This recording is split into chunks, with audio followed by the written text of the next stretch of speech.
Well, with that, that was challenging because people kind of thought they knew what he looked like or what he was. He only looked like that for about 1 year. He was really trying hard to look like the bag man that he ended up looking like in just a couple of years. I mean, he's pretty rough. The producer, Paul Rothschild, who made all the records, he went into the office one day and he didn't recognize him. He didn't know it was this guy. He made every single record. He didn't know it was him. Yeah, it was tough. So that was a challenge. Yes? What movie are you most proud of that you have acted? I don't have one.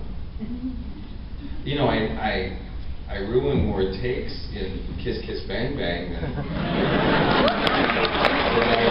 can, because, you know, Robert Downey's so smart, and to see him be so dumb was so pleasing. And he loves to talk, and he couldn't talk back. And then when he did, I got to say like 50 times a day, "Shut up, shut your face, shut up." And I couldn't. If you watch the blooper tape, I'm just laugh through it. He's mad at me. Like, "Stop laughing, stop, do it again, quick." So that was fun. It's very subjective to make a movie. You kind of remember it's very different feeling than the movie, except for Batman and Kiss Kiss Bang Bang. But I like singing the songs and the Doors, and I have horses, so it was fun doing westerns. Yes? One of my favorite quotes I heard on the commentary to Spartan, you said to rely... See, he's used to town hall meetings. Everyone can hear you. Please continue. The quote was to rely on profanity is embarrassing. And what's that from? From Spartan. You said on the commentary track for the movie Spartan. What did I say? To rely on profanity is embarrassing. And I want to know if there's anything else you think is embarrassing. That sounds like a David Mamet quote. You wrote your audio commentary as well as the... To rely on profanity is embarrassing? I'm sure that's true. Sounds very intelligent. I don't know what I was referring to, so I don't know the... I forget too, but... Sure.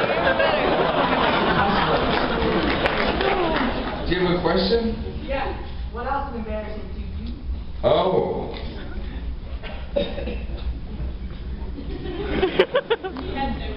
Oh, no. Well, I'll tell you, I mean, it's not embarrassing, but I've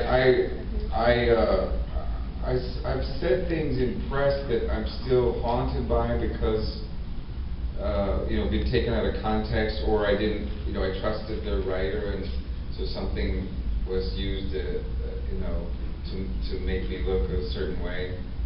So, you know, it happens all the time.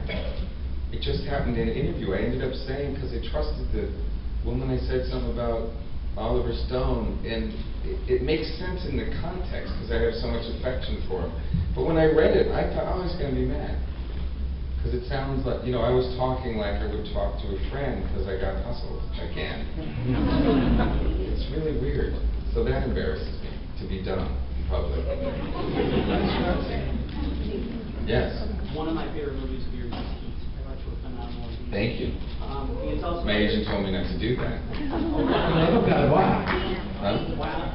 Because I was just done Batman, so why play the third lead? I said, you don't think I should be in the poster in between Nero and Regina? He's like, no, why? Can you tell us about your experience with filming the shootout in the streets of LA? Yes. I think the schedule was 6 Sundays, because we could only shoot on Sundays, and I think we did 13. And somebody added up the rounds that we shot, which I could build a pyramid, the blanks. And it was really exciting, because I mean, the guys that designed it do hostage retrieval, so it's real. It's a real procedure, how you move forward. And I think really, maybe for the first time in a film, you really feel like you're involved in that. And there've been, you know, movies since, but it was really involving and exciting to do it. So, Michael, man, was great. Sometimes I get a little disoriented. Anyway, all by myself. A lot of people around, it's just hard to focus sometimes because my eyes will hold a flash 4 or 5 times longer than normal. So if it's at an opening, my body is saying you're in trouble because you're blind. You know, so retreat. But someone's asking you who made your tuxedo. You have to sort of make the face, and so sometimes it feel uncomfortable just because it's not something I kind of revel in. It's usually something that if I'm unlucky and it's sort of, you know, like things happen on press tours and things, you're tired. That's hard. I can't remember the question. What, if you ever had multiple encounter with fans, what was your most... Well, this is a terrible trick. Someone rushes at you, you go, hi! And if I'm in that sort of state where, you know, the flash is going and everything, you know, I say, hi, and I can't remember who you are. You know, I'm thinking, who's this? And sometimes someone they'll wait and we go, you know, we've never met. Yeah.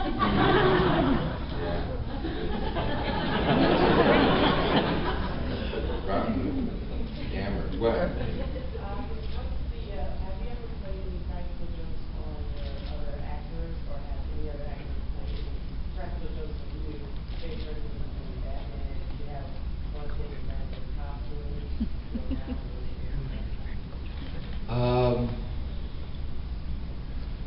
I mean, that's like 4 questions. Yeah, it's fun to goof around on the set. It's hard to help it. Nothing's coming to mind right now. Can I think about it? I'll come back tomorrow. No. Who was instrumental in giving you your first big break, and what was the circumstance behind it? Well, it was just that, you know, talking about a real genius. That was Brian Grazer, and he was very young, I hadn't made maybe 1 or 2 movies, and he was hilarious. He's full of energy and very, you know, he's really an animated guy. And we've made 4 or 5 pictures together. I kept trying to pitch him. I thought he would come around. He never has. It was a funny idea. It's actually Sean Lennon's idea of a sequel to Real Genius. That he'd be a teacher now and be really rich from Velcro or something. And have another college drama, but now he's a teacher. Yes, please. We'll write it. Do it. I'm in Twainville. I can't. Yes? You played a blind person so well in that first sight. I have a funny story about that. Well, I want to hear that, but I also want to know, how did you prepare for that? Because you did it so well. I walked around New York with my eyes closed. That is terrifying. Because New Yorkers are busy. You get a lot of blind people in New York, and they don't care. Like, I just stood one day at an intersection and thought, well, I'll just wait till someone helps me. Just about an hour. Yeah, very humbling to walk around with your eyes closed.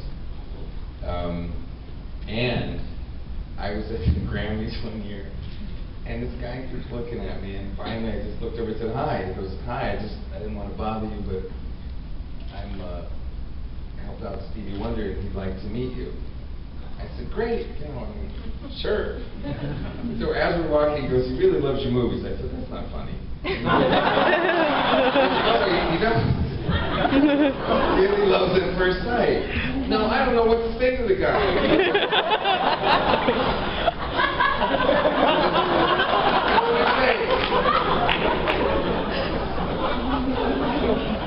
And he brought it up. He goes, I love first sight. Always part. And I think it was his brother. He or whoever's around, they talk through the story and tell them what's going on, and that was, yeah, pretty great. Stevie Wonder. That's the seal of approval. Yes.